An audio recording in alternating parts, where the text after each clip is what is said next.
Months ago, after the shocking, brutal rape and murder of a medical professional in Kolkata's RG Kar Hospital, our doctors were out on the streets. They're out on the streets again today because once again we've seen a crime against a doctor, very different one, where a doctor was stabbed by a patient's son 7 times inside a Chennai government hospital. That knife attack has triggered protests across Tamil Nadu, with doctors coming out demanding more security in hospitals and once again reopening the debate on why there's no central law to protect them.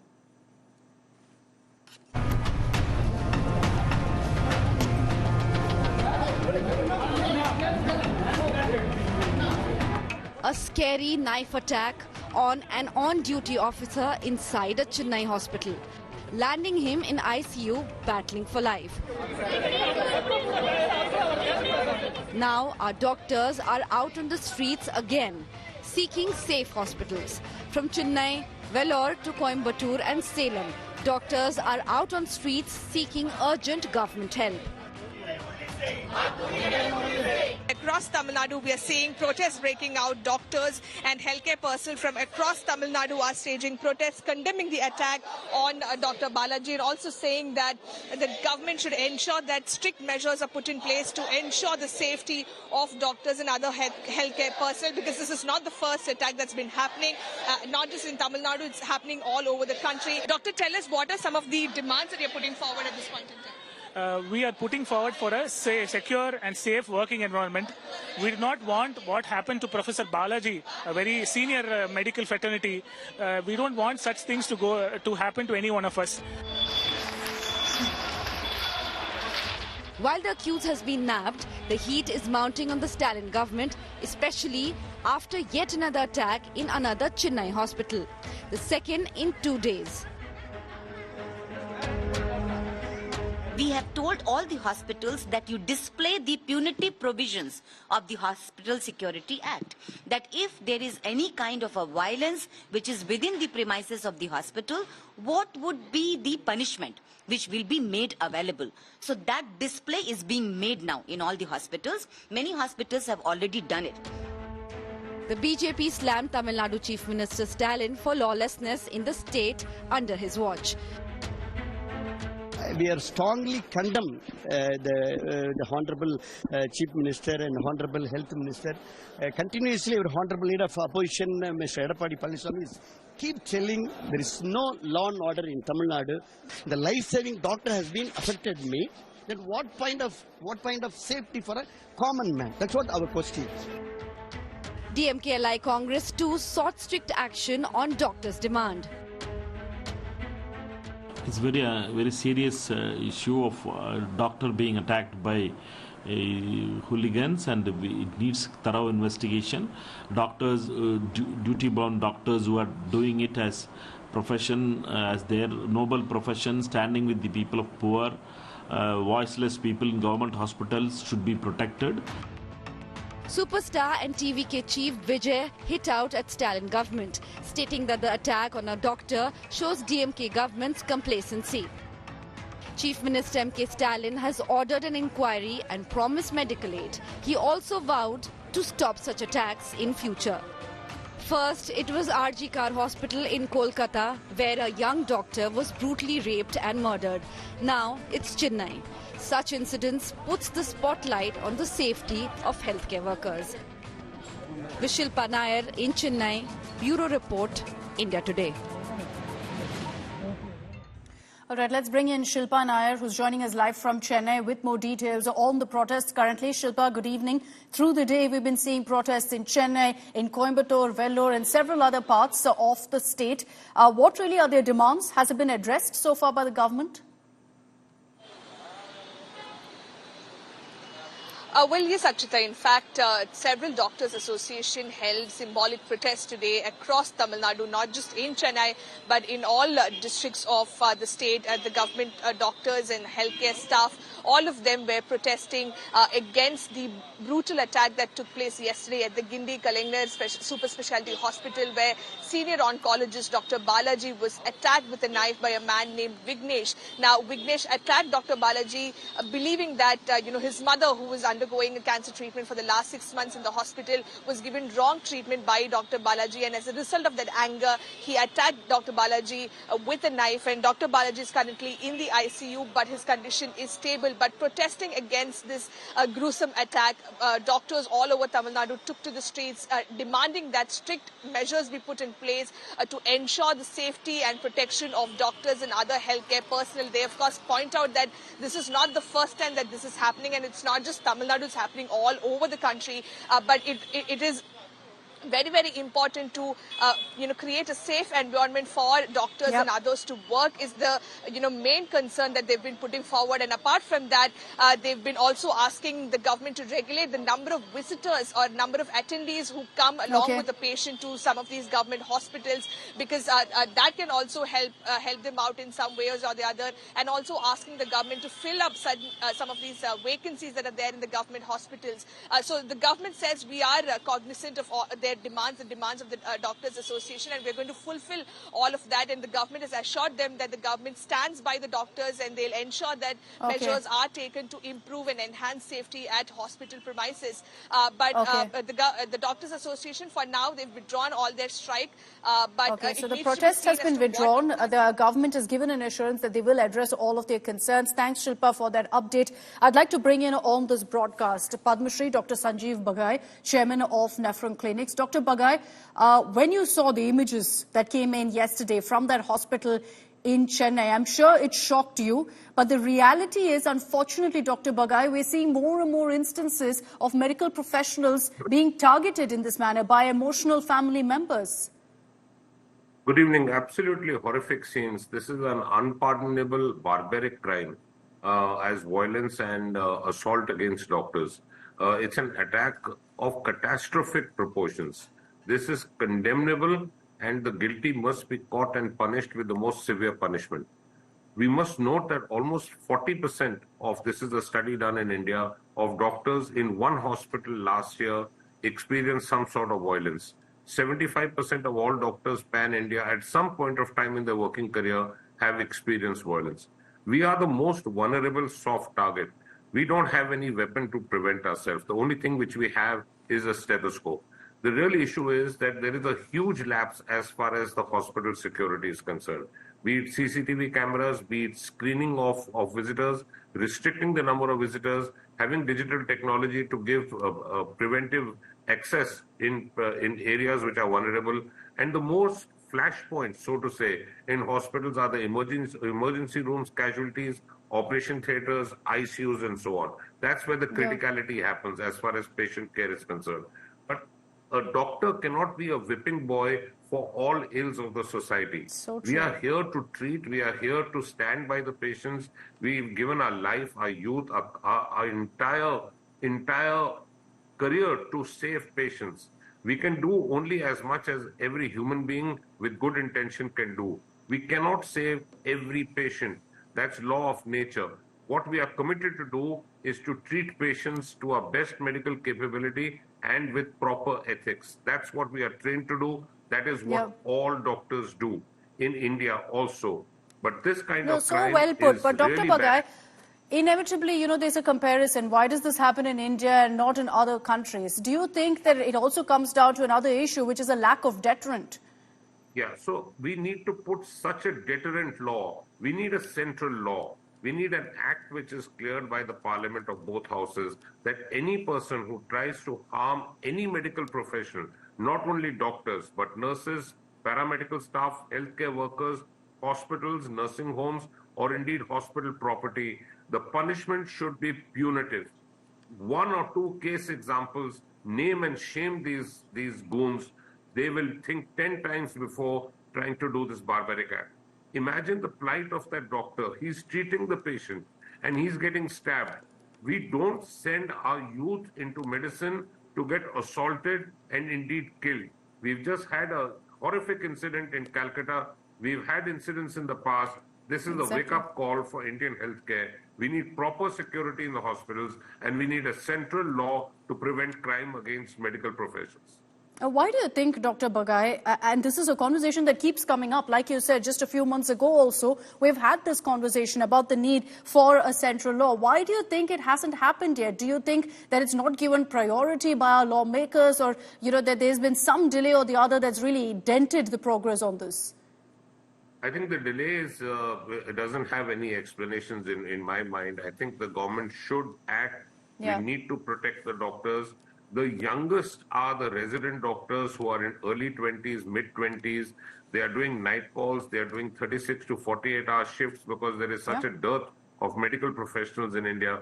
All we can do is to protect them. We need a good, safe working environment. We need a clean room where they can rest for a while. We need good toilets and resting facilities, good food, clean water. But paramount importance is there can be no physical, psychological, or verbal harm. Forget assault. And these are basic demands. These are basic demands in anyone's workplace that must be addressed. Dr. Bagai, appreciate you for taking the time out and joining us here, sir, on India Today. Thank you for joining us. I'd like to now bring in on this broadcast Supriya Sahu, who is the Additional Chief Secretary for the Health Department in the government of Tamil Nadu. Ma'am, thank you for your time.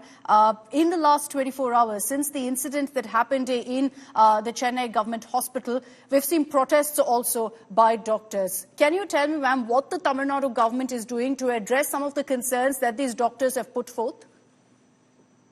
Yes, the government, of course, is very, very committed to protect doctors and to ensure the safety of doctors. We actually, about 2 to 3 months back, we have already done a security audit of all our government health facilities. And this security audit was done jointly with the police department, revenue, and the health officials, including the medical superintendents and the deans. Now, this is a very important step which actually has revealed that, there are places where the CCTV cameras are there, but there is a requirement for installation of more CCTV cameras. We have also issued instructions to all the hospitals that wherever there are dark areas, the lighting needs to be improved. And as it was mentioned during the discussion on your channel right now, I was listening to it, that, a room has to be provided for, doctors can take rest, as well as the toilet facilities have to be improved. So with the work in progress, we have already provided most of these services in our government hospitals, and we are committed to do more. We definitely are committed to improve the security further. There is no doubt about it. Ma'am, with regards to the incident that happened yesterday to Dr. Balaji in the hospital, do you believe it was a one-off, or do you think that, yes, there was a need to amp up security? There was some security issues that led to something like this happening? No, I would be very honest in saying that I don't think we can, any incident, whether it is a one-off incident or it is an organized or something like that, I think we have to take it very seriously. And government has taken this incident very seriously. The person who attacked has already been arrested, and police is he's under police custody. So the case is going on, and it will follow the course of law. We are very serious, and we are in talks with associations also. The doctors' associations came yesterday. They have also made several suggestions. The heads of the institutions have given several suggestions.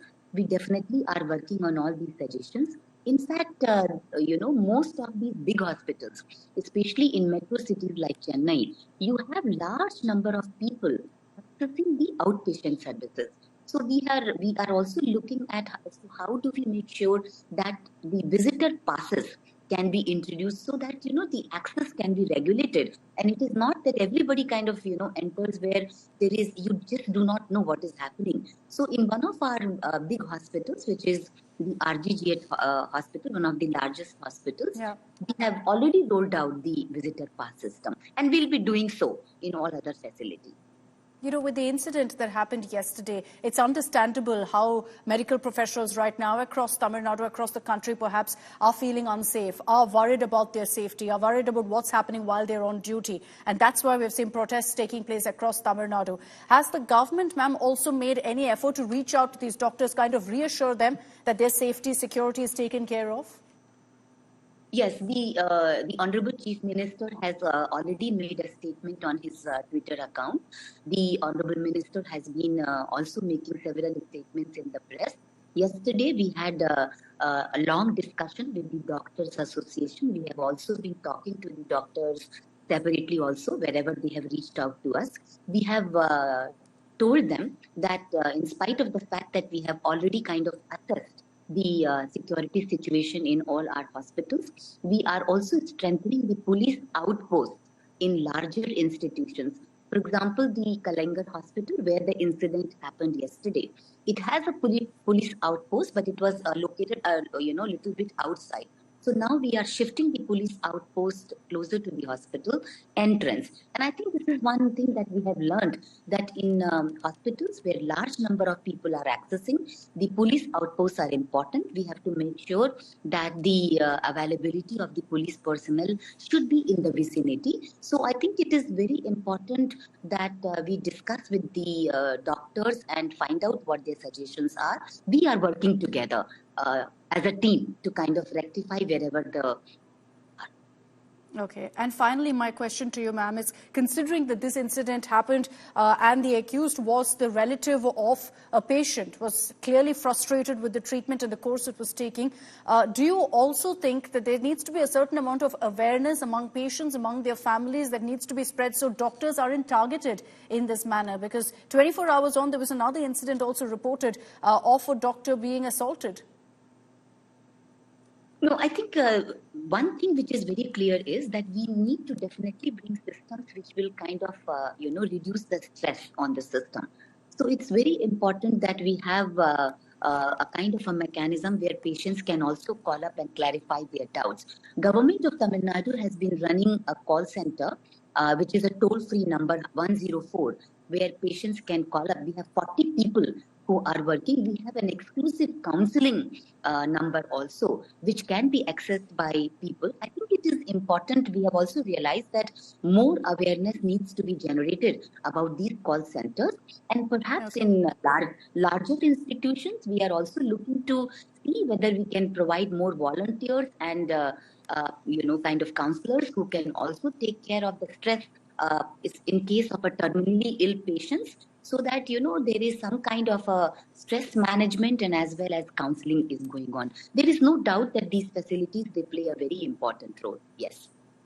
We will do our bit also to ensure that there's more awareness on those call centers, on those helplines. Supriya Sahu, thank you very much, ma'am, for joining us here on India Today and taking all of our questions. Incident, yes, is worrying, but she's promised us that the government is taking this very, very seriously and ensuring that doctors who are right now worried for their safety, their issues are also immediately addressed. I want to bring in Milind Sharma, who tracks the health sector for us very closely. Milind, at this point, while, yes, there's a lot of focus on what happened in Chennai, I think this has opened up a debate and a discourse across the country, something we've spoken about before as well. The need to ensure and safeguard our doctors, our medical professionals. And every time that conversation comes up, the question is asked, where is the central law? Has anything moved on that front? Well, Akshita, there is nothing that has moved on the front of the Central Protection Act, because remember, in 2019 itself, the draft was made. But after the RG Kar Medical College episode in Kolkata, there were larger, calls for the Central Protection Act to be brought into force. But remember that the central government says, in consultation with the Home Ministry, that there are 26 states and union territories that already have enacted their own laws in case a doctor is attacked in their state. So Tamil Nadu happens to be one of them. And as you heard in the conversation with the health secretary, that they have arrested this particular person. So there are penal codes and laws that are in place already within the Criminal Act. And therefore, a lot of stakeholder consultations happened that have said that a Central Protection Act will not do as much justice as much as the state protection laws can do, because health is also a state state subject, which is why the onus is on the states to protect the doctors, and that's why the Central Protection Act has not moved even a step further, even after heinous crimes like rape and brutal murder of the doctor happened in RG Kar, and the stabbing and brutal stabbing of the doctor has happened in Chennai, and especially in states where medical and healthcare facilities are top-notch, whether we talk about Tamil Nadu or we talk about Kerala. There are a lot of doctors as well as nurses that are well trained to take care of patients in these states, and yet they are facing this kind of attacks and discrimination. It clearly points out to a larger mindset of the people which has not been brought into a particular way of behavior with the doctors when the patient actually dies or there's another risk to their life. So the states have the onus to protect these doctors, which is why the central law has not moved forward, whether it comes to consultations with the Home Ministry as well. Akshata? But you're right to point out that, at least in the case of Tamil Nadu, since we're talking about the incident in Chennai, there's a law in place. There are many others where there's no law whatsoever, which means essentially no deterrent. Thanks very much, Milind, for getting us those details. No movement on a central law. And that's because the centre is very clear that this is something that states must do. Like we've been highlighting, this isn't the first time that doctors have been at risk within the walls of their workplace, within the walls of a hospital. A few months ago, we witnessed the horrifying, brutal rape and murder of Abhaya at a Kolkata hospital. It triggered nationwide outrage, a demand, a conversation about an act that will protect our doctors. But nothing really happened on that front. What are the laws currently? Sneha Murdani explains. The need for a central law then. Now, a study conducted by the Indian Medical Association has shed light on some shocking facts and statistics. Consider this: 75% doctors in India face violence at some point in time in their career. 62.8% of doctors fear violence. 46.3% doctors say violence is the main cause of their stress. In addition to this, there were 22 cases of grievous assault on doctors during 2016 and 2018, and 14 hospital strikes a year against violence on healthcare workers during 2014 and 2019. It was in 2019 that the Healthcare Service Personnel and Clinical Establishments Bill was drafted. According to the draft bill, whoever commits violence against any healthcare professional shall be punished with imprisonment for a term of 6 months to 5 years and a fine of 50,000 rupees to 5 lakh rupees. In cases of causing grievous hurt, the imprisonment would be from 3 years to 10 years with a fine of 2 lakh rupees to 10 lakh rupees. So why was this bill never taken up? The 5-year-old draft legislation was framed but never introduced in Parliament. When the pandemic hit in 2020, the Epidemic Diseases Act was amended to give protection to doctors. Now that the pandemic is over, the Epidemic Diseases Act is not in force. Moreover, recently the Supreme Court said laws under the IPC, the Indian Penal Code, already exist. The implementation is the big question here.